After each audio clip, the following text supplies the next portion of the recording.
Hello, this is Behind the Curtain IMO, and I'm Betsy Jordan. I'm sitting here on my walk home at the Smithsonian.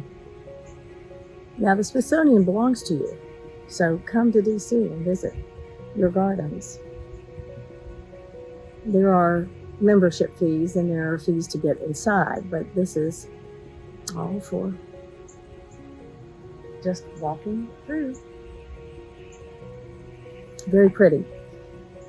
And as I was walking, I also walked by the Capitol, and I was thinking to myself, it would be great if every American could see what it's like to be in their city, because this is a city for the people. Now, having said that, there are a lot of things that I'm going to be saying in later videos about how our democracy is threatened and what exactly that means, and how we're fighting for democracy in other countries. But Israel, who's supposed to be, not Israel, Israel is democracy. Russia, who has elected Vladimir Putin as president, has a democratic form of government. It's not a democracy, I promise you. It's more an autocracy, if anything, because it just gets rid of the people that are anti-Putin. And we're seeing some of those democratic organizations following suit. I brought up Israel before. They have a disastrous right-wing government that is pushing to them into war with Iran, and we're doing our best to navigate for the Palestinian people in terms of aid. But it's been ruined. The Gaza Strip has been ruined. And I had lunch with someone who works with a bipartisan organization, and they are saying that they have to go Democratic because the Republican Party that it's been turned into is no longer a conservative Republican Party. It is a Republican Party that they don't recognize, one that is not supportive of the Constitution, supports insurgency, one that is not supportive of people's rights, one that is pretty much centered around one man. That's a person who isn't maintaining the standards of this. It's a military organization. They won't support him anymore. And because they're not, and he knows that they're not, they've been threatened.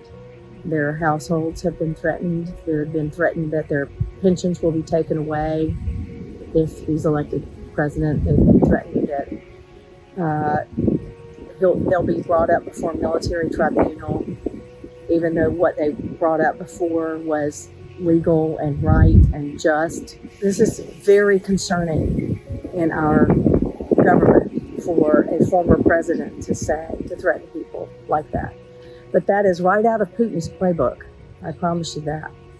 Anyway, I started off with talking about this beautiful garden and how you own this, and how you own the buildings that are on the National Mall, and that they are indicative of a land where the people matter. And I'm a fan of that.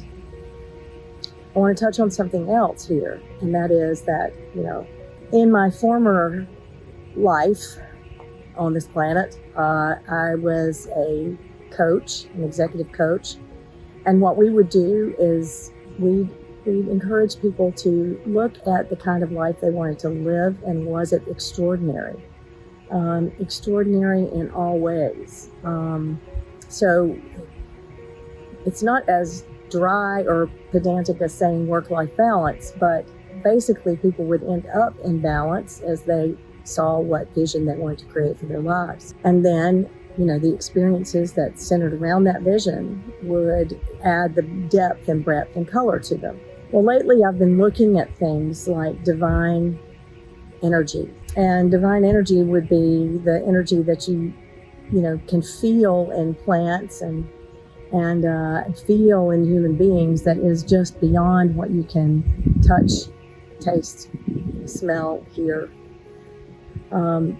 It's beyond that level of understanding. Some people call it spirit. I'm not talking religion here. I'm just talking to you about the electromagnetic fields that are around plants and things like that. But there are certain properties that are considered feminine, and there are certain properties that are considered masculine. And I was seeing something, and I can't quote who it was, but I was seeing this information about a lot of our third world countries that have pretty much oppressed women, so that the energy that women bring just naturally because we give birth is not around as prevalently in those societies. In fact, particularly where they're tribally oppressed, you see masculine energy dominating, and it is warring energy. It is initiating and dominating and those kinds of things. Now, no energy is negative or positive in and of itself, but when you see a lack of a balance in what those kinds of energies are, then you have a very different output for your country. It becomes a country of like a Genghis Khan or a conqueror seeking to conquer instead of seeking to cooperate and live together and in harmony. And I think we've got some sort of war about that in the world right now. When the Taliban is telling its women that they need to wear burqas and cover everything, that's not moving forward. And that's not moving forward for men or for women. That's men who are threatened by this feminine energy when, in fact, they have it in them all along. Don't be afraid of it. Don't be afraid to have compassion and to connect with people and to be thrilled by seeing a plant blooming or to go for the hug instead of the handshake. And I mean this completely in a friendly way. We need more love. That's what we need. And there's evidence to be gathered that things are not so loving, but there's also the reverse. And so while we're in some darker period, I believe we're coming into light and joy, and it just takes, being present to what is around you and what is beautiful and joyful, and I think that we will end up with the country that we desire once we do that. So this is Behind the Curtain. I'm Betsy Jordan. Thank you for being here.